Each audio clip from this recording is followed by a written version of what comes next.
galera, graça e paz, tudo bem com vocês? Bom dia, boa tarde, boa noite. Estamos começando aqui mais um Papiando a Palavra, hoje com a presença, mais uma vez, ilustre do meu amigo Edildson Fontes. Está fazendo aqui o nosso primeiro 2.0 que está vindo para o ar, porque eu já tentei, Edildson, gravar 3 2.0 com a galera, e todos os outros 3 deram errado, e só o nosso aqui que foi para frente, mas Deus sabe de todas as coisas. Escolhemos hoje estar aqui. Para alguns, Deus predestinou para que estivéssemos aqui nesse dia gravando, independente do que foi, Deus está no controle de todas as coisas. E antes de passar a palavra para o meu amigo, eu gostaria de falar aqui dos membros do canal. Agradeço muito a Deus pela vida de vocês, vocês que hoje estão colaborando de uma forma mais ativa financeiramente para que o podcast Papiando a Palavra continue de pé. Muito obrigado. E se não fosse a ajuda de vocês, a gente não ia conseguir adquirir alguns recursos, né? Recentemente eu ganhei um presentaço de aniversário, que foi um computador onde eu consigo fazer as edições de uma forma muito rápida, e está chegando novidade por aí para você que acompanha a gente desde o começo. Quem sabe é um aplicativo próprio do podcast, não sei. Aguarda, descansa o coração, que assim que tiver pronto essa surpresa, a gente vai soltar aqui para vocês. E falar também do nosso patrocinador, o Léo Artes, Gráfica e Marketing Digital. É um serviço de um amigo aqui do município de Nilópolis, estado do Rio de Janeiro, que ele faz um serviço excelente. Ele pode criar um aplicativo para você ter noção, para gerenciar toda a estrutura da sua igreja. Então, vai estar tudo ali no telefone, o link está aqui na descrição, clica lá, entra em contato com ele, fala que você foi até a página através aqui do podcast, que ele tem um desconto lá exclusivo te esperando. Ainda não é inscrito, curta, comenta, compartilha, inscreva-se aqui no canal.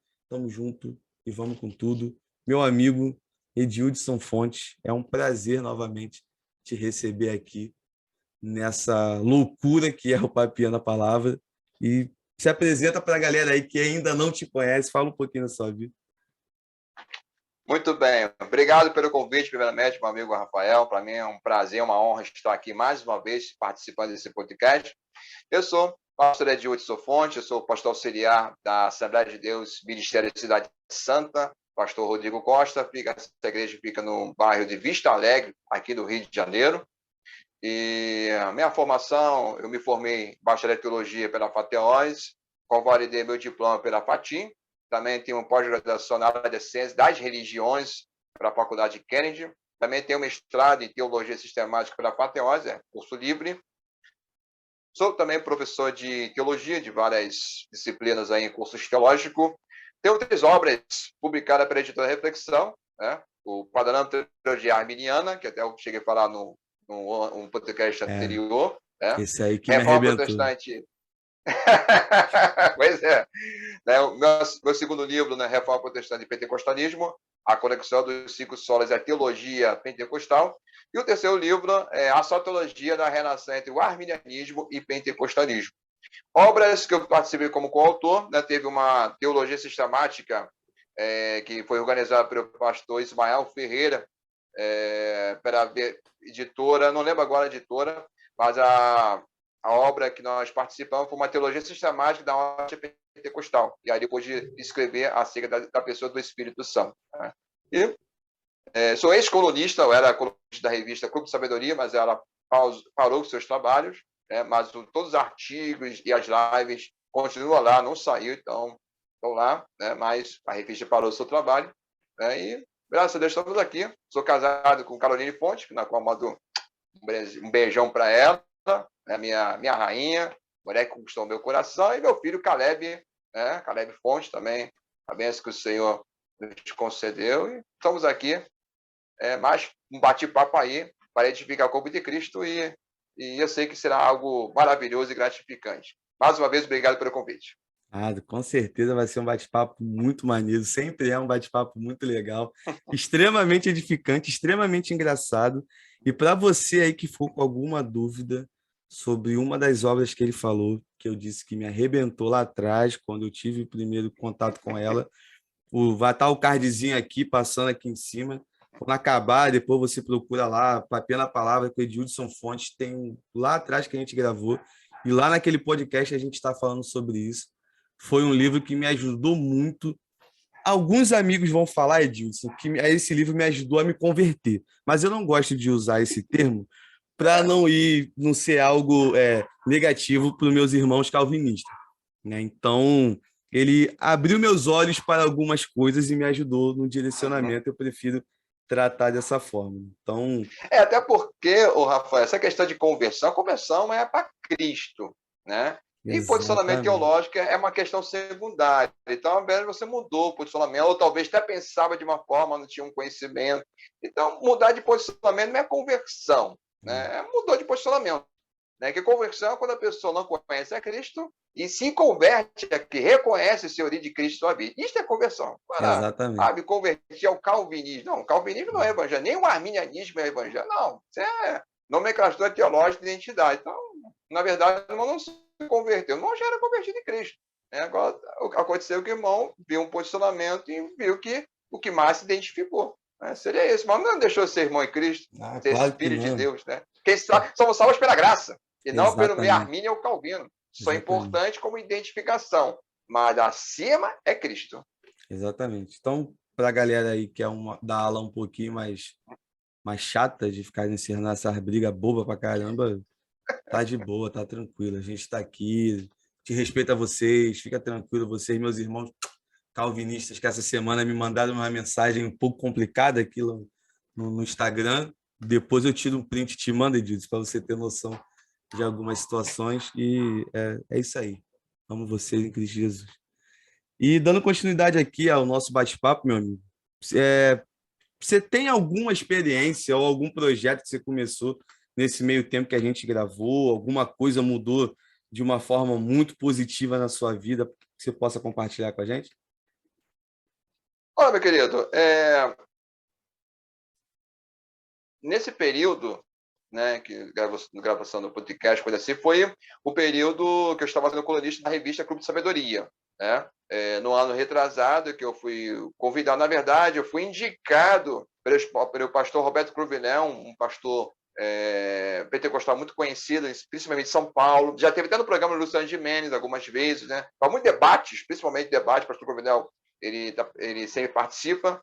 E foi ele que me indicou para ser colunista da revista Clube de Sabedoria. Então, fiquei lá por um ano. Essa revista surgiu durante um ano. É claro que quando eu entrei já estava em andamento, né? Depois de 3 meses que ela surgiu.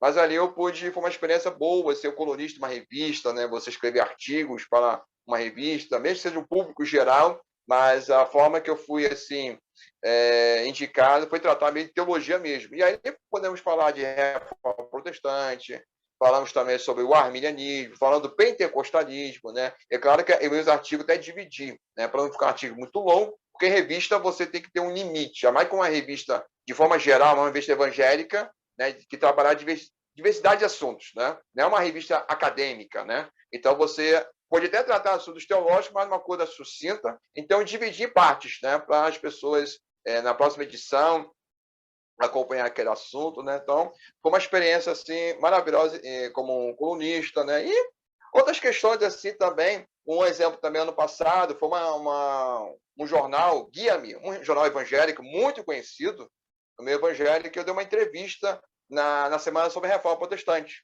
Né? E ali podemos dar uma entrevista, foi escrita, tá? Só olhar no Google, Edilson Fontes Guia-me, que vai aparecer lá o título vai aparecer lá a entrevista é escrita, né? Não é vídeo, não, escrita ali. E ali podemos falar, compartilhar. E é assim, um jornal muito evangélico conhecido, mas assim, a grande maioria das vezes, quando era tratado esse assunto sobre a reforma protestante, era sempre calvinista, né? Como Paulo Júnior, Hernan Dias Lopes, né? Só calvinista e outros calvinistas, né? Quando tinha outros escritores não calvinistas, né? Assim, eram pessoas assim, não eram calvinistas, mas nunca trataram uma questão teológica. É mais na questão pastoral. Né? Não vou citar nomes aqui. Mas quando era teologia, era sempre calvinista. Então, ano passado, eu tive essa experiência assim, de ser um primeiro pentecostal, né, em teologia, como um pentecostal arminiano, tratar ali reforma protestante naquele jornal. Né? E muitos calvinistas leram ali a entrevista e gostaram muito, curtiram. Inclusive, eu soube depois de um blog calvinista, ele reproduziu a entrevista no seu blog calvinista. Quer dizer, então, assim, ou seja, mesmo com divergências que existem, é claro, mas a essência ali foi falado. Né? Isso é interessante, isso é bacana. Né? Então, de ver nossos irmãos calvinistas, ver, olha, o pentecostal também fala de reforma, não é só nós calvinistas. E é claro, na entrevista, eu também fui muito honesto, você pode conferir lá, né? Que eu fui muito honesto. Quem fala muito no período da reforma são as igrejas calvinistas. Eu fui muito honesto para isso. Né? Já igrejas arminianas que agora estão falando também, gatinhando, falar muito dessa questão, deveriam falar muito mais, na minha modesta opinião, né? Como o pentecostalismo também. A igreja pentecostal é a grande maioria, então deveria falar mais da reforma. Os calvinistas estão muito à frente dessa questão de falar de reforma, que não fala não só apenas no período da reforma, mas também fora da reforma, sempre lembra de Lutero, Calvino, das suas contribuições. Né? Também fui muito honesto ali falando na entrevista. Mas foi uma entrevista que levantei vários assuntos, reflexão, crítica, ou seja, várias questões ali. Então foi uma experiência assim maravilhosa ali, também das entrevistas. E outras coisas a gente já faz corriqueiro, como pregações, palestras, ensinos, isso aí são coisas que já corriqueiro no nosso ministério. Né? Esse ano, eu completei agora em janeiro 16 anos com o ministério de pastor, né? Tanto formação, né, e pastor. Assim que fui formar, já fui levantado a pastor, né? E como professor de teologia também faço 16 anos. A diferença entre o ministério pastoral e comecei a lecionar aula de teologia é diferente apenas de meses, tá? Mas foi também mesmo ano. Então, 16 anos de ministério aí. Então, graças a Deus estamos aí, que Deus... E estamos planejando aí mais projetos aí, se Deus assim nos concedeu oportunidade, né? Como a sistemática, foi nessa também ano passado também, agora estou me lembrando aqui. E esse ano, Deus permitir aí outros projetos, né? Então, deixa as coisas aí fluir, né? Que o Espírito Santo nos capacitar e a gente vai seguindo para a glória do nosso Deus. O que eu achei interessante disso que você falou sobre a questão da revista e do assunto, né? Um arminiano falar sobre a questão da reforma, que eu sempre vi e ouvi como se fosse algo exclusivo do meio calvinista e não do meio evangélico no geral, né? Até porque a reforma protestante é algo que dá o start para todos nós lá atrás e depois vão surgindo suas ramificações, ponto de vista diferente, em países diferentes, contextos diferentes e assim as diversas tradições que nós conhecemos hoje em dia. E assim, o que eu acho muito interessante, eu como armínio wesleyano, né, de uma igreja de linha de santidade, John Wesley ele falava muito sobre reforma na sua época, né? Ele era um cara que, pô, Lutero, ele era apaixonado, ele lia os escritos de Lutero. Eu acho que todo teólogo honesto, ainda que não concorde, mas vai ler os escritos de Lutero, vai ler os escritos de Calvino, vai ler os escritos de Armínio, que eu acho que é bem interessante, né? E até aproveitando a oportunidade que você tocou nesse assunto, e eu não posso perder essa oportunidade agora, é de já deixar uma ideia para uma galera que começou ontem e que acha que é o arauto do evangelho, que acha que é o suprassumo da intelectualidade e que todo mundo que pensa diferente é um herege e não vai para o céu. Eu acho que isso está se assemelhando mais com Mateus 23, e quem não leu Mateus 23 já fica aqui como professor de escola bíblica dominical, uma lição para você. Vá lá e leia Mateus 23 que você vai entender o que eu estou falando nesse momento, porque não é o ambiente, e eu acredito também, Edilson, que o momento que nós estamos vivendo não é o momento da gente ficar brigando por questões secundárias. A gente, pô, ainda está atravessando por uma questão muito complicada de pandemia, de doença, né? E aqui a gente aqui no Rio de Janeiro, poxa, os números só aumentam a cada dia que passa. Eu estou com a minha mãe em casa que testou positivo agora, foi ontem. Tá bem, não tá sentindo nada demais. O restante da casa ninguém testou positivo, graças a Deus, só ela, coitada. Aí fica sozinha no canto. Aí eu até brinco com ela, é bom que ela fala menos e a gente fica mais tranquilo, mas desculpa, ela assiste, mas te amo muito pra caramba. É uma brincadeira. Então, eu acho que tem coisas mais importantes para a gente se preocupar do que ficar com essa guerrinha de eu sou calvino, eu sou de Armínio, e é como próprio apóstolo Paulo vai falar em 1 Coríntios, né? Uns vão dizer, eu sou de Paulo, outros eu sou de Apolo, eu sou de Cefas. Aí tem o grupo que era quase um anjo. Não, não sou de nenhum deles, eu sou de Cristo. E É de pronto. Jesus, é. Então, eu não O acho que é grupo um era o momento. pior, né? Era o pior, isso aí era o pior ainda. Pior. Eu acho que não é o momento de se ter esse tipo de discussões, e eu acho muito interessante o retorno que você teve da galera de uma tradição calvinista, de ler o artigo, de, poxa, entender os seus pontos de vista e elogiar o trabalho que foi.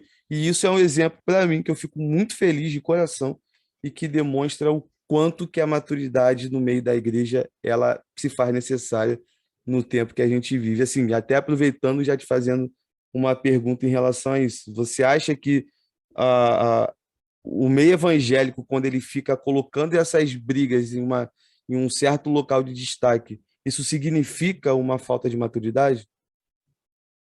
Sim, com certeza. E eu vou ampliar mais esse assunto, não só a questão teológica, política também, tá? E política principalmente, né? Assim, é claro que ninguém vai pensar como igual a ninguém. Isso não existe, isso é uma utopia, tá?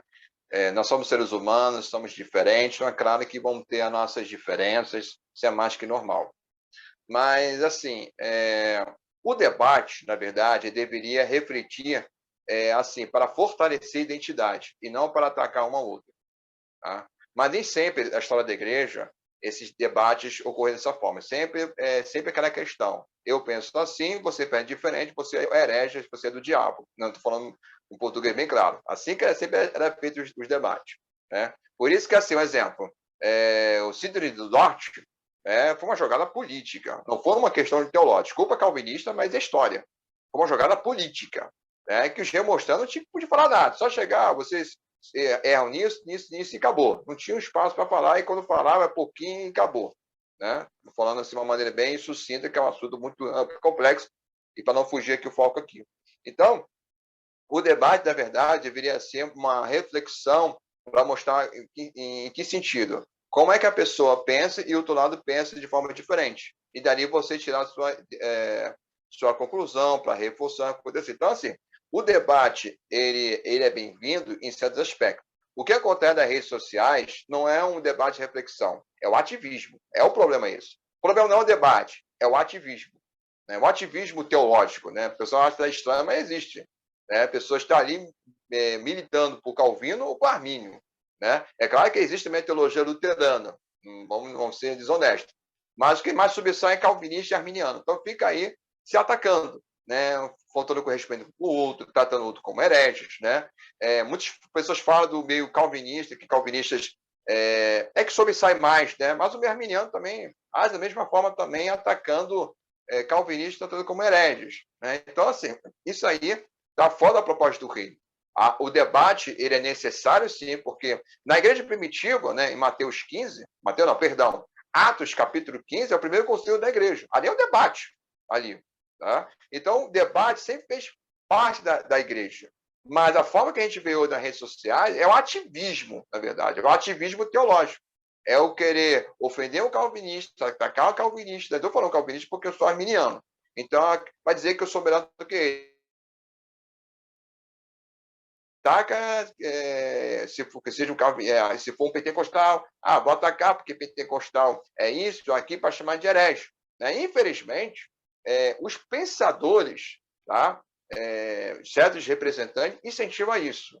Tá? Infelizmente, existem certos pensadores, né? Estou falando isso porque tem vídeo, tá? De um certo um calvinista, não vou citar o nome aqui, que ele está é um evento, não é um evento da igreja dele, não, é um evento teológico, e aí ele está falando sobre Atos dos Apóstolos, e aí ele começa, depois desse texto de Atos dos Apóstolos, começa a querer imitar pentecostal e debochar. Aí ele fala, por isso que eu digo, aí ele fala isso mesmo, por isso que eu digo, eu incentivo mesmo as pessoas nas redes sociais para debochar de pentecostal. E aí vem pessoas de mente fracas, repete essa questão. Então, estou falando de um grande nome, não vou citar o nome aqui, mas que tinha uma antipatia ao momento pentecostal. Talvez você que tem redes sociais acompanha e já sabe de quem eu estou falando. Então, é um exemplo. Tá? Então, existem pessoas que incentivam esse ativismo. Né? E isso não traz nenhuma edificação como de Cristo, quer dizer. E aí é da questão, nós estamos no meio da pandemia, né? Mas não é só a pandemia, existem outros problemas que o evangélico brasileiro, ou se você gosta do termo mais termo, o evangelicalismo brasileiro enfrenta, e aí a gente fica nesse debate aí que não traz nenhum tipo de frutificar nada. Como eu falei, esse debate em termos de militância, não debate de uma maneira correta. E hoje, por exemplo, tem coisas que mesmo o calvinismo e o arminianismo pensam diferente, mas há coisa em comum. Como muita pessoa pode imaginar, há coisa em comum. Né? Porque ambos acreditam na operação da graça de Deus, ou mecânica da salvação, que gosta de usar esse termo. Então, na verdade, a diferença é apenas a questão seguinte: enquanto um é incondicional, o outro é condicional. Tá? Mas a questão da graça, acredito. Acredito na depravação total, né? No pecado original, enfim, acredito nisso. Né? E a questão da cosmovisão, aqui no Brasil, está se falando mais, agora está gateando, né? Uma cosmovisão mais armínio-wesleyana, especificamente falando que o arminianismo clássico não trabalha muito essa questão da cosmovisão. Mas o Armínio Wesleyana, de Wesley, tem essa visão cosmovisão. E se você pegar a cosmovisão de Armínio Wesleyana, né, inclusive a editora Reflexão tem uma obra sobre esse assunto, escrito por brasileiro, tá? Vinícius Couto, meu amigo. Tá? E se pegar uma cosmovisão calvinista, gente, a diferença não é muito grande. Né? A diferença não é muito grande. Pode ter algumas peculiaridades, sim, mas não é tão grande. Então, você tem coisas que dá para dialogar, sim. Né? E a diferença sempre vai existir. Né? Mas esse debate militante estraga. Né? Mas não é só teológico. Político também. Político nem se fala. Né? Político vai até mais além. Né? Ou seja, as pessoas não sabem respeitar o posicionamento, se a pessoa é direita ou esquerda. É importante ter esse posicionamento, embora esse debate é um pouco mais amplo, e se falar direita e esquerda, não, é uma coisa muito mais ampla, mas saber respeitar. Então, o nosso meio evangélico ele é imaturo. Ele é imaturo não só debate teológico, como também debate também político, outro tipo de debate. Né? Assim, a nossa democracia ela é imatura. A verdade é essa. E isso se reflete também nosso meio evangélico em muitos pontos que é imaturo. Precisamos ainda crescer muito. Então, como falei, não só teológico, mas político, porque também esse ano de eleição também, então aproveitando essa questão, imaturo sim. Infelizmente, essa é a nossa realidade. Verdade. Assim, eu, por exemplo, eu sou o tipo de pessoa que eu fico fugindo quando esse assunto surge, por exemplo, política, direita, esquerda, calvinismo, arminianismo e tal, porque eu olho para mim e eu acho interessante se todo mundo parasse para fazer essa reflexão de entender até onde eu sou capaz de ir sobre esse assunto, né? Porque eu acredito muito, Edilson, que na prática qualquer fanatismo, qualquer extremismo é uma doença. Seja um extremismo para a esquerda, um extremismo para a direita, seja um extremismo calvinista ou um extremismo arminiano, qualquer extremo ele é uma doença, porque o evangelho de Cristo ele não é um extremo e nenhum outro. Ele é um equilíbrio entre as coisas, né? Porque se a gente for, eu pego e observo isso na Bíblia, que Jesus Cristo ele veio aqui e ele tratou aquele grupo marginalizado com amor, com carinho, e de uma forma completamente diferente que os religiosos da época não tratavam. Mas os religiosos que o reconheciam como o único suficiente Salvador, poxa, esse aí realmente ele é o Messias, ele tratava de igual modo. Então ele não vai ali, tipo, eu vim só para um grupo, esse restante aqui está excluído e pronto, acabou. Não, ele veio para quem estava ali, para quem cria nele, para quem queria o acompanhar e tudo mais. E eu acho muito interessante, até na própria escolha dos discípulos. E uma vez teve um amigo que me chamou a atenção para uma coisa que eu achei muito interessante, que eu nunca tinha reparado, que Jesus ele chama um ativista político da época para andar com ele, que era Simão o Zelote. E ele foi além, conversando comigo, que ele me explicou o seguinte: o que me chama mais atenção é que aquele homem não escreveu nada. Você não viu um registro que aquele homem deixou. Porque provavelmente as suas ideias, ainda que tenha andado com Cristo e tudo mais, poderiam carregar uma mancha desse período da vida dele, ativista ali de libertação de Israel e um monte de coisas. Isso. Jesus o chama, o transforma, mas deixa ele calado. No nosso tempo é Isso. completamente diferente. Jesus chama, transforma e os caras querem falar pra caramba. Eu não consigo entender esse negócio. Hoje em dia, o evangelicalismo brasileiro ele é imaturo e apresenta problemas, tá? Ele tem um lado positivo, tá? Por favor, não quero também ser pessimista, não. Ele tem um lado positivo. O evangélico brasileiro, ele é um evangélico que tem que fome e sede de Deus. Isso é uma coisa fantástica em nosso meio. Isso tem que manter, tá? Não caminhar igual o que está acontecendo nos Estados Unidos. Está vendo uma queda do evangélico norte-americano, tá? Isso não é boato, isso é de fato, né? Isso é preocupante, porque no Brasil não. A questão da fome e sede de Deus, as pessoas querendo buscar a Deus, almeja a Deus, buscar a Deus, isso é uma característica muito forte do evangelismo brasileiro, tá? Então isso aí tem que manter, tem que aumentar, inclusive, tá? Mas quando a gente fala de problemas, eu falo mais numa questão de reflexão. É nesse sentido que eu falo. Eu acho que o evangelho não é só coração. O evangelho também é mente também. É a forma de levar, refletir, pensar, né? Então, ainda nessa questão, o evangélico brasileiro ainda erra muito. Até para você ter uma ideia, né, nessa entrevista que eu dou ao jornal Guia-me, falo sobre isso, a questão da própria teologia, uma delas.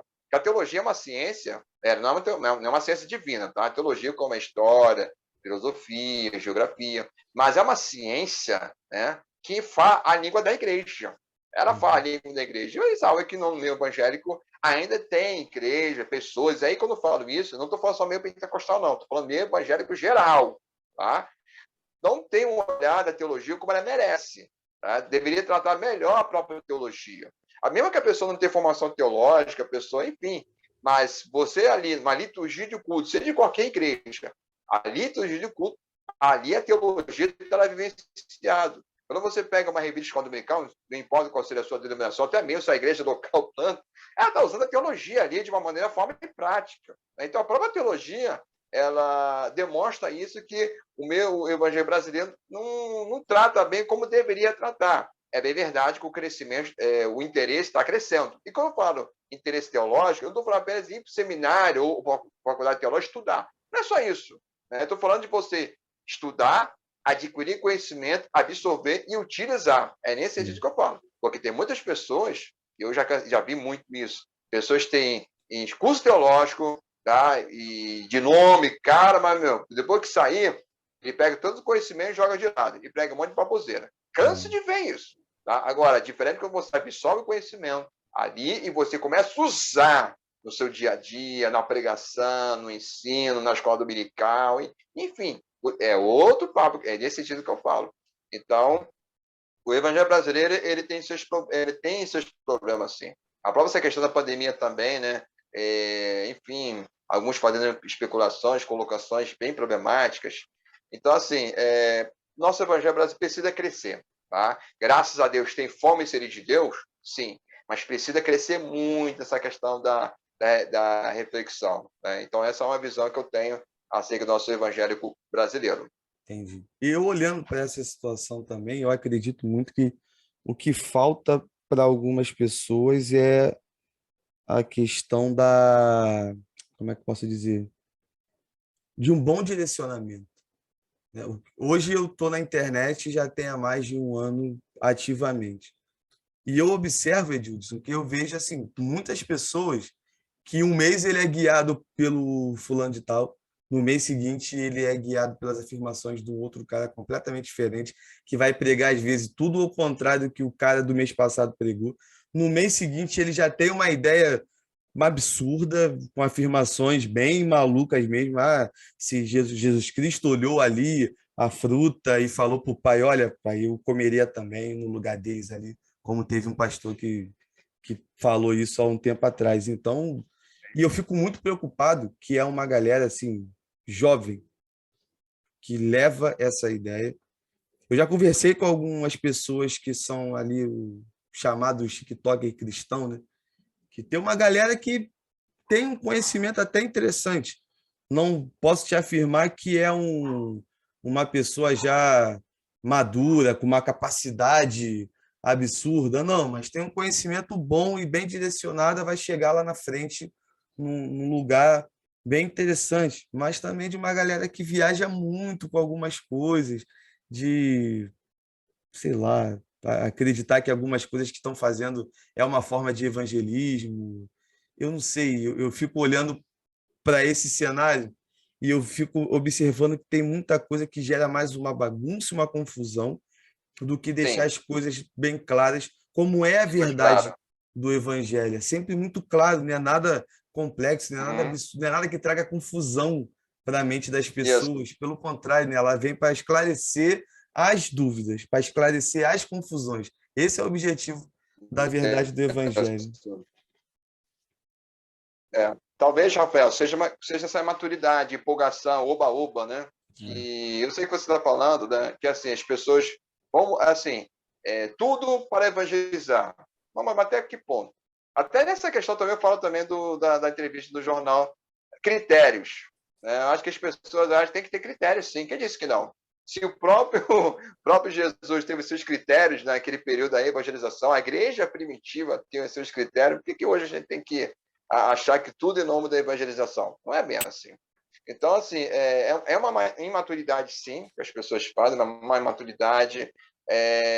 Essa questão da direção, isso mostra crise de identidade e direção. Né? As pessoas hoje procuram as redes sociais alguém para direcionar a sua vida, né? E você vê, 3 meses atrás você ouvia o fulano A, depois mudou para fulano B. O que é isso? Uma crise de identidade. A pessoa não tem identidade, não tem uma raiz, usando uma linguagem, né, de crentes antigos, uma raiz. O que é a raiz? Uma identidade, você está bem resolvido, você tem ali já algo formado. Tem pessoas que não têm isso. Mas por quê? Essa pregação do evangelho de superficial. Né? Não é um evangelho da responsabilidade, não é um evangelho de compromisso, de santidade. Não, é um evangelho superficial. É oba-oba, né?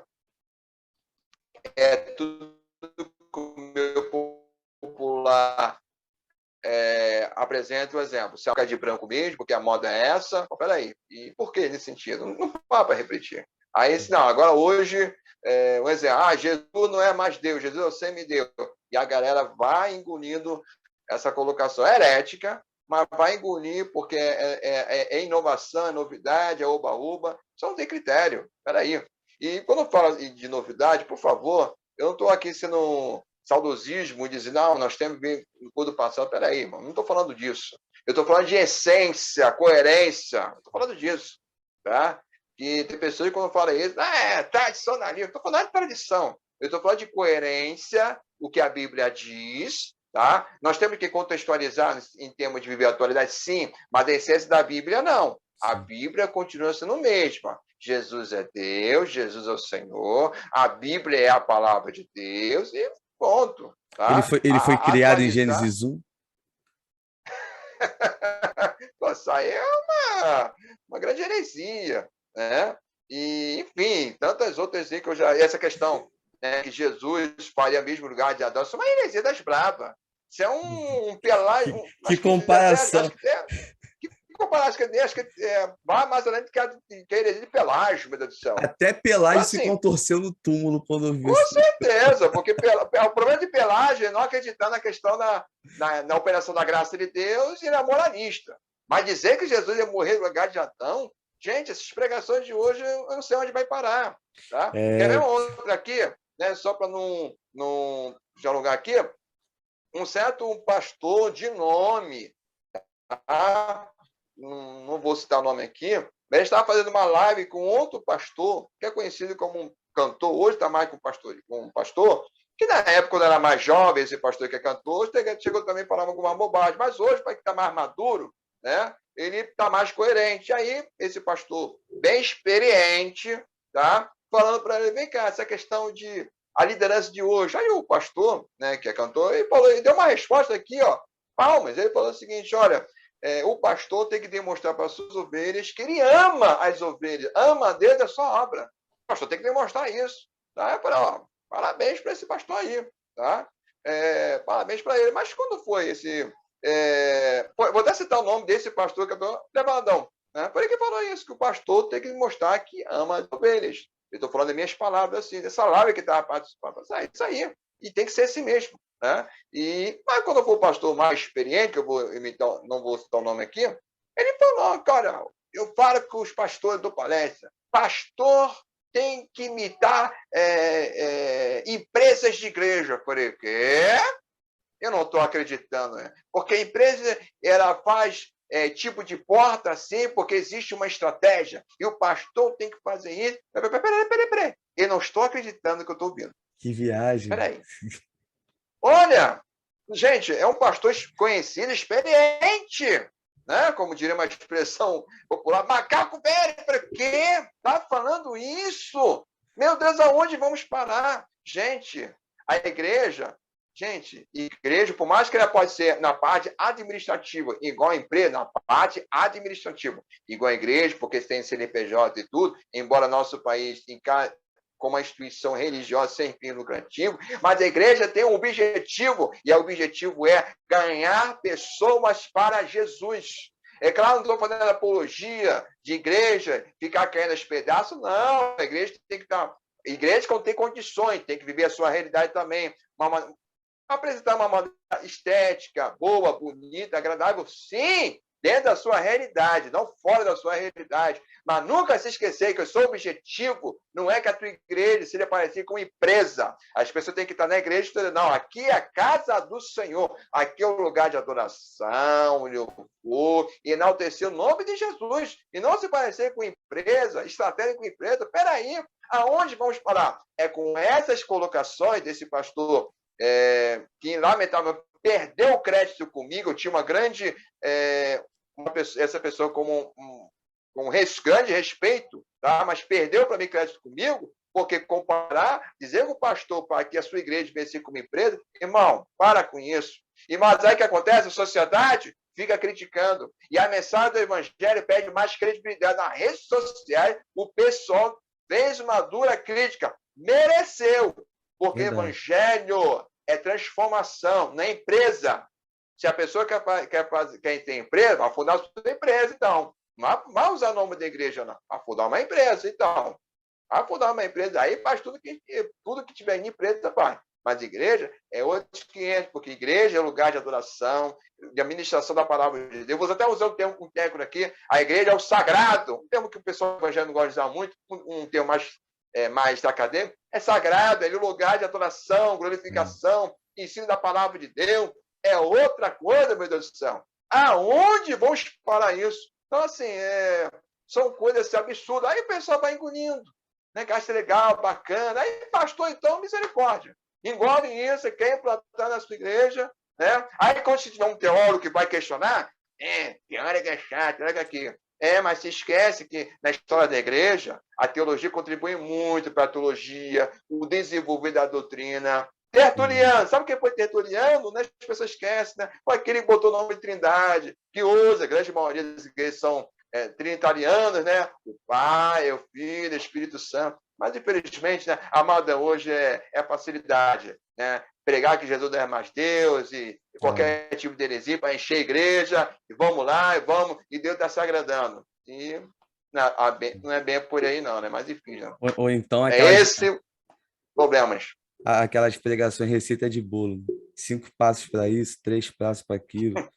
Eu até brinquei na mensagem lá de final de ano lá na igreja, que o pessoal me conhece e tal, sabe como é que eu sou com algumas questões. E eu gosto de vez em quando, tipo, no meio da pregação, trazer aquele ar um pouco mais descontraído, né? Mas também logo depois dar aquela batida e depois assopra e fica assim, ó, tô te batendo, mas é porque eu te amo, não é porque eu quero ser mal, não. É completamente diferente. Descontrair não é errado, não. É assim, não é errado descontrair na mensagem, não. E não só estou batendo para você, estou batendo primeiramente em mim, que preciso de transformação a cada dia. E isso também é muito importante se ter em mente. Mas eu até brinquei com o pessoal lá, falei, gente, ó, pregação aqui do final de ano, cada pastor teve uma oportunidade lá no culto da virada. Falei, ó, 3 passos para você ter um 2022 abençoado. Eu olhei assim de cima, os olhos de algumas pessoas já brilhando, tipo, nossa, o que vai vir e tudo mais. Eu falei, primeiro, oração, leitura da palavra e jejum. Pronto. Feliz 2022 para todos vocês. acabou. Teve gente que mudou a expressão na hora, porque deve ter criado uma expectativa absurda na cabeça. Mas não adianta. Pregação do evangelho é isso: arrependimento, pregação da palavra, oração, jejum, entender o propósito. Pô, para que eu vim? Por que eu vim? Qual é o meu objetivo nessa vida? Todo mundo tem um Sim. objetivo para cumprir nessa vida e um propósito já organizado e bem direcionado por Jesus Cristo. Aí não tem como dar errado, aí tudo é sucesso. Eu gostei muito do livro que eu li do Bibo, aquele O Deus que Destrói Sonhos. E realmente, quando eu terminei de ler aquele livro, eu falei, pô, deu ruim para mim, que eu trabalho com juventude. Eu falei, pô, vou falar isso para o jovem também. Falei, não, foi só para mim naquele momento e eu ainda estou digerindo algumas coisas que Deus ministrou ao meu coração através daquele livro, mas é uma obra fantástica. Meu amigo, vou passar aqui agora Eu para a não parte. tenho, não li ainda, mas eu sei que a obra realmente, as pessoas falam muito bem dessa obra. O livro é muito bom. Quando tiver a oportunidade, tu compra, leia o livro, que ele é, sei lá, dá até vontade de chorar de novo só de lembrar do que Deus falou comigo naquele livro, mas enfim, tá no secreto, então tá tranquilo. Vamos pular agora aqui para a parte aí das perguntas que a galera mandou. E as perguntas são muito tranquilas, pode ficar em paz, não precisa ficar nervoso, que só tem pergunta fácil. A primeira, fizeram 5, mas por conta do nosso horário, eu vou tirar 2 aqui, que já foram respondidas mais ou menos com o passar do tempo, e uma que vai. A primeira está linkada à terceira, que é a seguinte: baseado nos últimos acontecimentos, você acredita que o arrebatamento está próximo? Olha, o arrebatamento da igreja pode acontecer agora, como pode demorar, tá? Nós que cremos, né, tô falando, a maioria dos pentecostais acredita na visão pré-tribulacionista, que a igreja será arrebatada antes da grande tribulação, porque nós entendemos que a grande tribulação é a ira de Deus, para Israel. Então, a igreja que representa os filhos da obediência, assim, uma expressão paulina, então por isso que não sofrerá a ira de Deus. Então, mas o arrebatamento da igreja pode acontecer agora, ou pode acontecer daqui 100, 50 anos, até porque o tempo de Deus não é o nosso tempo, né? E outra questão também, aproveitando para falar sobre esse assunto, que é assim, infelizmente, aqui no Brasil, né, por causa dessa questão de imaturidade, tudo que acontece, as pessoas logo apontam, é Jesus voltando, né? Aquela expressão toda, ai meu Deus do céu, ou igual essa estátua aqui no México fizeram, né? Marca da besta e tal. Eu fiz uma postagem no meu Instagram, no Facebook, e recebi até críticas. Pessoal, você não tem nada. Eu até brinquei, pessoal, irmãos. E essa estátua aí não tem nada a ver com a estátua do Apocalipse. E eu botei assim, agradeço a oportunidade. Foi meio simples, objetivo, as pessoas me criticaram, né? Que, enfim, né? E por quê? Falta de conhecimento e maturidade. Tá? E outra coisa, quem disse, né, existe uma crença popular que acredita o seguinte, que Jesus virá arrebatar a sua igreja quando tudo estiver de ruim para pior. Quem disse isso que está na Bíblia isso? Quem disse isso? Tá? O Brasil ele pode vivenciar, né, a maior prosperidade do seu momento econômico, todos os aspectos, e Jesus virá arrebatar a sua igreja. Quem disse que tem que ser só da desgraça? Mas essa é uma visão popular. Né? Até que eu falei num podcast anterior. Existe a teologia oficial e existe uma teologia popular.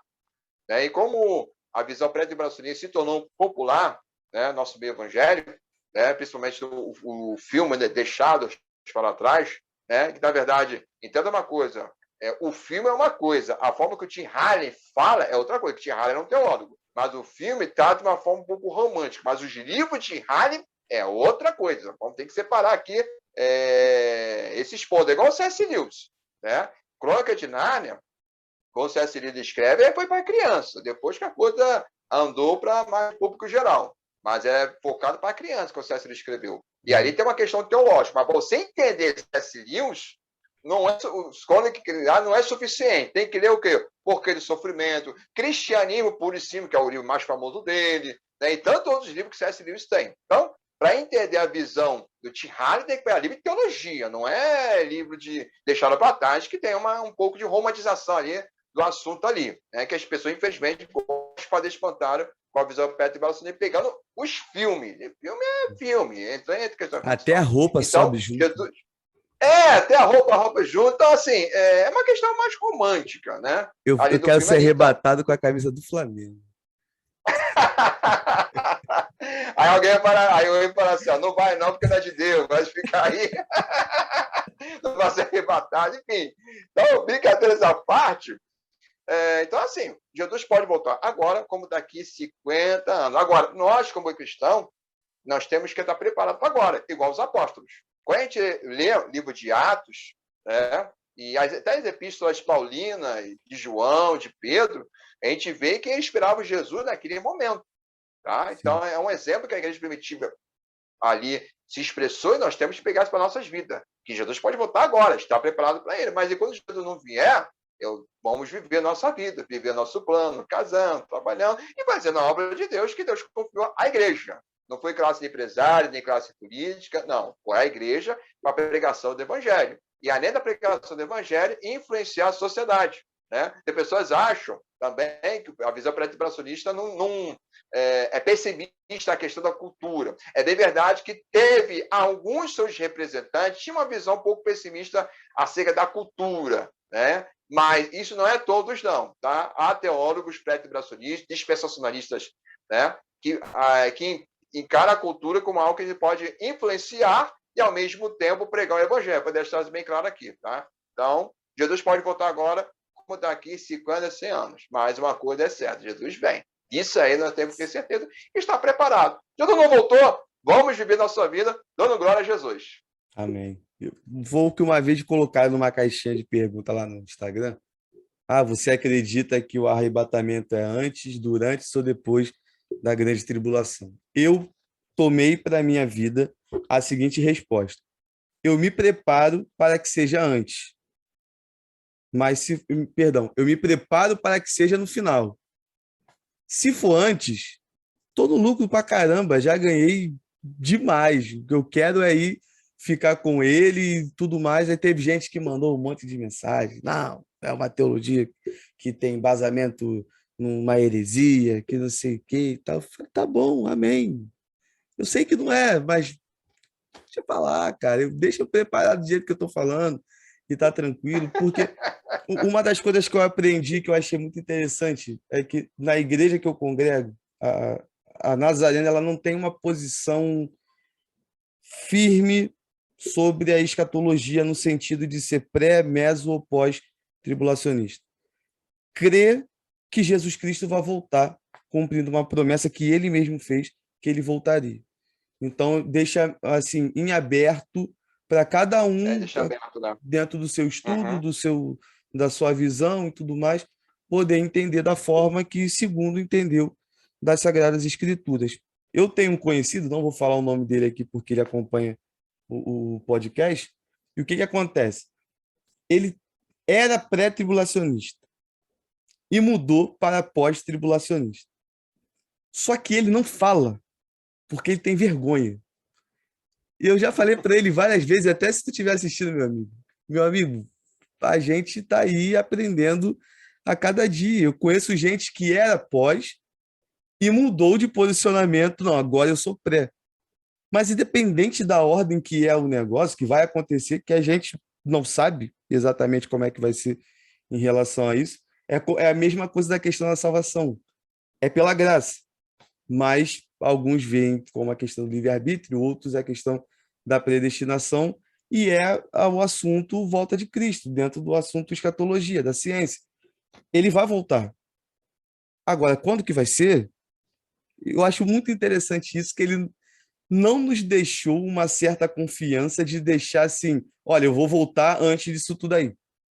Ou eu vou voltar depois. Tipo, algo bem curto e grosso, bem direto. São textos na Bíblia que você pega, você interpreta por um lado, e todos nós interpretamos as Sagradas Escrituras segundo uma tradição que a gente se enquadra. Né? O pentecostal vai ler alguns textos de uma forma, vai chegar a uma conclusão relacionada, por exemplo, aos dons espirituais, ao dom de línguas. O pentecostal vai olhar um texto de um jeito e uma pessoa mais tradicional vai olhar para o mesmo texto e vai entender de uma forma diferente. Então, são Sim, coisas verdade. secundárias, mas o principal, Sim. os dois acreditam e é isso que importa. Vamos lá, segunda pergunta aqui que o pessoal mandou. Qual conselho você daria para um jovem pentecostal que quer ler livros de Calvino? É, bom, em primeiro lugar, não seria contra, mas eu perguntaria a esse jovem se ele tem assim uma familiaridade com a teologia. Porque, assim, vira e mexe, as pessoas me procuram, perguntam qual o tipo de livro de teologia que eu tenho que começar a ler, né? Bom, em primeiro lugar, eu perguntaria o seguinte: conhece bem o seu posicionamento teológico? Essa é a primeira pergunta que eu faço. Por quê? Porque geralmente tem muitas pessoas que gostam de ler obras um pouco diferentes do que acreditam e depois fica confusa.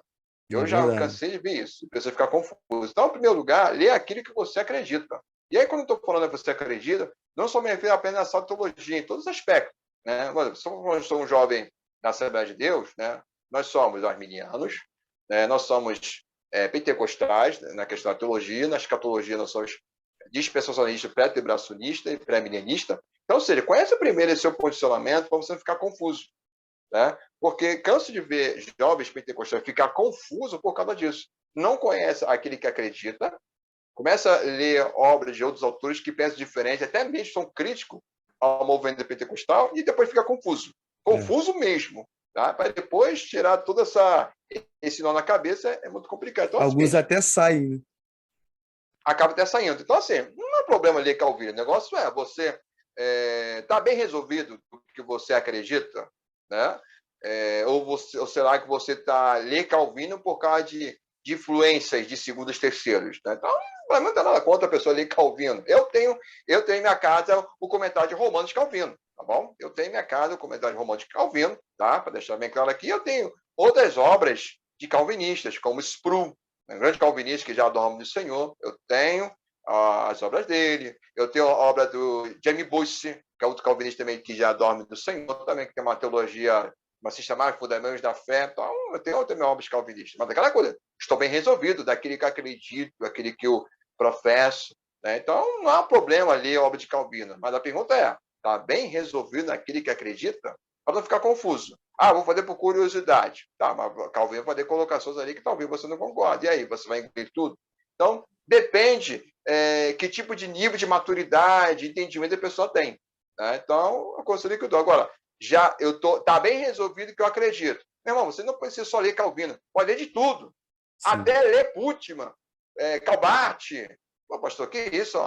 Pai da neortodoxia, que é Calbart, ou o Bultmann, que é liberal, sim, você está bem resolvido, pode ler de tudo, meu irmão. De entender e só acreditar em conhecimento. Né? Você pode ler de tudo. Agora, não tem conhecimento? Primeiro, vamos começar pela base, daquilo que você acredita. Vamos por etapa, não tenha pressa, tá? Que o livro não vai sair correndo, o livro vai estar ali. Né? E vai estudando, vai crescendo, que depois pode ler Calvino, comentário de Calvino, não só de Romano, de Gálatas, outros livros, estudo de Calvino, pode ler Lutero, pode ler Tomás de Aquino, Agostinho, pode ler que for, está bem resolvido? Vai ler e vai tirar proveito e, enfim, vai viver bem. Né? Não seja uma pessoa confusa e quando a pessoa é neófilo, é uma pessoa sem direção. Isso É, é muito complexo. verdade. Assim, eu, por exemplo, eu estou estudando o livro de Gálatas e é porque está um pouco longe, não dá para pegar agora. Mas os dois comentários que eu estou usando como referência para poder estudar é o comentário de Gálatas de Calvino e o comentário de Gálatas do Hernando Dias Lopes, de dois calvinistas. E eu até expliquei uma vez isso para o rapaz uma vez, eu consigo ler, eu consigo hoje estudar e entender que até certo ponto dá para ir. Daquele ponto para frente, eu já deixo de lado e continuo o assunto. E assim você vai fazendo o filtro, né? Você já é bem direcionado em relação àquilo que você acredita e vai fazendo o filtro das coisas, porque o interessante é ler de tudo, mas sempre reter o que é bom. Então, uma coisa que me aconselharam uma vez no começo e eu não entendi. Lembro que na época eu fiquei muito chateado e tudo mais, que foi justamente isso. Se você não tem certeza do que acredita ainda, não leia um diferente, porque isso vai te trazer confusão. E na minha cabeça, o cara tá achando que eu sou burro, o cara tá achando que eu sou isso, e um monte de coisa. Pronto, caí na besteira e fui ler. Misericórdia. Foi um período muito horrível da minha vida, de uma crise de identidade absurda. Eu não sabia se eu era cristão, se eu não era cristão, não sabia se eu era calvinista, se eu era arminiano, não sabia se era isso, se era aquilo. Então, tudo que eu lia num livro eu comia. Se eu lesse um livro depois de um livro calvinista que fosse arminiano, eu já não era mais calvinista, eu virava arminiano e ficava nesse vai e vem, nesse troca e tal. E Uhum. foi muito horrível, muito horrível. Então, o conselho que o senhor deu para esse jovem, para os outros jovens e quando eu digo aqui para a galera que nos ouve, que nos assiste, eu coloco o jovem não somente um jovem de idade, mas uma pessoa já experiente que entrou para a fé há pouco tempo, que gosta de estudar e que só porque eu sou mais velho eu vou entender tudo para ontem. Não é assim que acontece, esquece. É, Tem trabalho, dedicação, muita oração e a iluminação também isso. do Espírito Santo que nos ajuda pra caramba para entender as coisas. E é uma questão. E não deixar a Bíblia de lado também, né, cara? A pessoa tem que ler Claro, Bíblia, né? Ó, meu irmão, eu sou crente da antiga. Crente tem que ler Bíblia. verdade. Ah, eu sou desse lema ainda. Os Crente tem livros que são ler só um Bíblia. apoio. Só um apoio. O meu antigo professor, pastor Dr. Ronald, oh, que saudade dele. Ele, uma vez na aula, ele falou o seguinte: ó, irmão, se entenda uma coisa, a Bíblia não é um arroz e feijão. E a teologia seria filé mignon, bife, batata frita, coisa assim. A teologia, esses elementos enfeitam a nossa comida. Ela fica gostosa, sim, mas nossa base está ali no arroz e feijão. A Uhum. função da teologia é essa, é para ajudar ali a nossa fundamento, a nossa base, que é a Bíblia. Então, Verdade. lê a Bíblia, meu irmão. Lê a Bíblia, tem a Bíblia de oração e depois lê outros livros. Verdade. A melhor coisa que existe é, em primeiro lugar, a leitura da palavra e oração. Como Charles Riley disse no seu livro Santidade, que comparando a questão da vida cristã como as asas de um pássaro, que você precisa ter a asa da oração e a asa da leitura da palavra, porque se não tiver uma, o pássaro ele simplesmente não vai voar. Então é assim a vida da igreja, né? A gente precisa ter isso bem em mente. Meu amigo, para a gente Verdade. poder encerrar aqui, a quinta não é nenhuma pergunta. O pessoal mandou o seguinte para você: admiro muito seu trabalho. Deixe um conselho para os jovens que estudam teologia. Muito bem. Bom, primeiramente, quem mandou essa pergunta aí, obrigado aí pelas palavras, com palavra que motiva a gente a continuar nosso trabalho. E o jovem que gosta de estudar, né, continue estudando, que nós somos eternos estudantes. Por mais que a pessoa saia, não só apenas no curso teológico, mas qualquer área de formação, quando você sai, você continua estudando para você sempre lapidar, ter novas informações, né? Então, continue estudando, mas nunca se esqueça, né? Manter a sua vida de oração a Deus, jejum, leitura da palavra de Deus, estar ali na sua igreja. Temos que entender, né, que nós temos uma formação teológica, né? E às vezes nós podemos estar congregando numa igreja que as pessoas não tenham aquela formação teológica nesse universo, pelo menos já se tem um universo teológico, né? Mas entender que nós estamos aí para servir a igreja, servir o corpo de Cristo, né? Então a nossa função é essa. Então continue estudando, né? Estudando, mas nunca deixe de buscar o Senhor e sempre, como aquela expressão que Deus falou para Abraão, ser tu uma bênção. Ser tu uma bênção lá na sua igreja. Use o conhecimento teológico daquilo que for necessário. Você é professor de escola dominical? Use ali. Você é líder de departamento, seja qual for o tipo de departamento, usa ali. É na pregação? Usa ali. É na evangelização? Usa ali. Sempre se coloca à disposição da sua igreja para ali utilizar. É trabalho fora da igreja, nas redes sociais, como o blog, o artigo. Use para ser bênção. Então, continue estudando, tá? Mas seja um leitor da Bíblia, vida de oração, obediente ao pastor. Pô, meu pastor não tem nenhum conhecimento teológico, talvez você pode falar. Ok, mas ele é teu pastor, tá? Ele tem uma autoridade de Deus ali. Então, respeite o seu Quem botou pastor. foi Deus. Tá? Pois é, quem colocou é Deus. Respeite o seu pastor ali. Respeite seu pastor, é uma autoridade de Deus, que ora por você, que o dia que você precisar de uma sala pastoral, ele vai estar ali. Talvez não tenha um vasto conhecimento teológico do que você, mas é ele que será um ombro amigo de um líder espiritual, de aconselhador, de pastorear ali. Então, aí também tem que ter essa humildade também. Tá? Eu estou aqui, tá? Nível de conhecimento. Mas há pessoas que têm uma estrada muito mais longa do que a nossa. E a gente tem que reconhecer, não, o fulano tem mais experiência do que eu, pessoa ali faz um trabalho evangélico fantástico, na qual eu não teria condições de fazer. A gente também tem que ter essa humildade, ter esse reconhecimento. Então, continue estudando, mas com os pés do chão, servindo ao Senhor com alegria, se colocando à disposição da igreja, se coloque à disposição ali para ajudar os irmãos. Pode ser os irmãos mais simples que for, mas é ter irmão em Cristo. Talvez você não tenha tempo de vídeo de oração, mas aquele irmão tem mais tempo de vídeo de oração. Talvez você não pode aparecer nas consagrações, de vez do seu trabalho, tudo, mas aquele irmão simples lá, está lá orando por você. A gente também tem que ter essa questão toda, porque infelizmente tem muitas pessoas aí soberbas, né? Soberbos, se acham, e reino de Deus não é isso. O reino de Deus, irmão, quem é o Senhor, quem é o dono da obra é Jesus. Então, se ele é o Senhor dono da obra, então a glória tem que ser para ele. Somos apenas instrumentos. Então, continue estudando, vai em frente, vai avançando, sim, mas sempre buscando o Senhor, sempre aos pés do chão, sempre honrando a sua igreja e o seu pastor. E assim Deus será glorificado para todo sempre em sua vida. Amém. E só para fazer um adendo disso tudo que você falou, e quando você, meu amigo e minha amiga que estuda teologia, recebeu esse conselho, quando você achar que já sabe de tudo, entenda que você ainda não sabe de nada e que precisa aprender muito mais do que já aprendeu, porque todo professor, ele continua sendo aluno. Não, comecei a dar aula, agora acabou. Negativo. A gente continua aprendendo a cada dia, porque a gente só consegue passar para as pessoas aquilo que a gente tem. Então, a gente precisa aprender a cada dia mais e todos nós precisamos isso. E colocando em mente que tudo isso é para a honra e glória somente do nosso Senhor Jesus Cristo. Meu amigo, quero muito te agradecer novamente. Muito obrigado pelo sim, pela segunda vez para estar participando aqui do podcast. Né? Que Deus continue te abençoando poderosamente. Eu creio que a gente ainda vai se encontrar pessoalmente pelas andanças aí do Rio de Janeiro.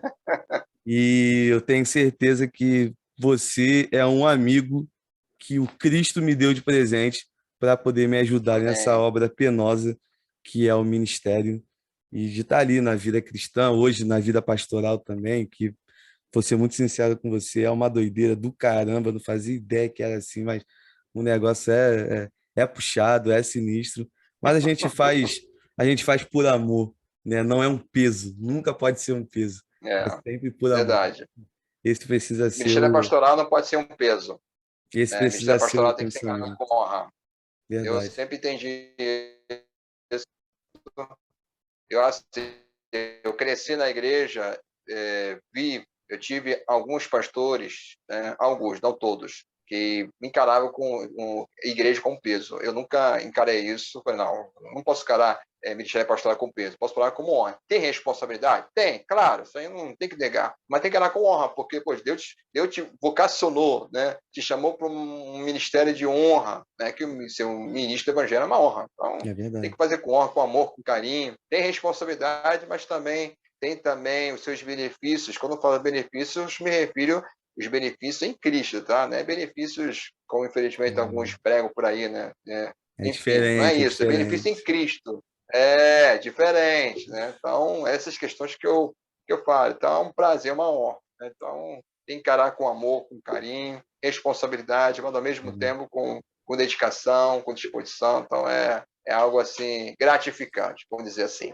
Verdade. E o evangelho é uma loucura na prática, né? Porque é o único local que eu consigo ver que um escravo serve com alegria e sem arrependimento nenhum. Né? Isso é muito. Só Jesus para fazer isso na vida do ser humano. Né? Meu amigo, deixa aí para gente as suas considerações finais. Muito bem. Rafael, mais uma vez, obrigado pelo convite de participar desse podcast que está crescendo. Eu fico feliz aí saber que estou contribuindo, uma pequena contribuição aí, de todas as pessoas aí importantes que têm contribuído. Tá? Então, a você que está aí nos assistindo aí. Então, espero que esse nosso bate-papo aqui tenha trazido uma edificação, uma reflexão à sua vida. Né? Você que quer nos acompanhar nas redes sociais, meu Instagram é @edildsonfontes, né? Meu Facebook também, né? Edildson, não tem arroba, dá só Edildson Fontes, né? E quiser adquirir as minhas obras publicadas pela Editora Reflexão, só você lá, Editora Reflexão, tem lá as minhas obras, mas tem de outros autores também, ok? Então você pode ir lá adquirir. Quiser nos convidar, manda mensagem pelo Instagram meu, privado ali, que a gente, na medida do possível, a gente responde ali. Sempre atento a responder, mas se caso demorar, não se preocupe, que a nossa vida é um pouco movimentada, então às vezes pode ser dias que entrar só no final do dia, enfim, mas eu sempre respondo na medida possível, no Facebook mesmo. E se quiser fazer convite, né, e será um prazer em atender os convites ali, né, assim queiram se desejar, tá bom? Obrigado mais uma vez por essa oportunidade. Que Deus abençoe a todos em Cristo Jesus. Amém, meu amigo. Para você que ficou aqui até o final, muito obrigado mais uma vez. A sua participação é de grande importância. Deixa aqui o seu feedback nos comentários, se você gostou, se você não gostou, os pontos que você concordou, os pontos também que você discordou. Estou aqui para ouvir a opinião de todo mundo, mas é claro, assim como nós respeitamos vocês, também pedimos que vocês nos respeitem e aí ficar tudo tranquilo, ficar tudo zen na paz em Cristo Jesus. Valeu, galera. E aquele recadinho do final, vamos continuar pregando o evangelho a tempo fora de tempo. Tamo junto e vamos com tudo, galera.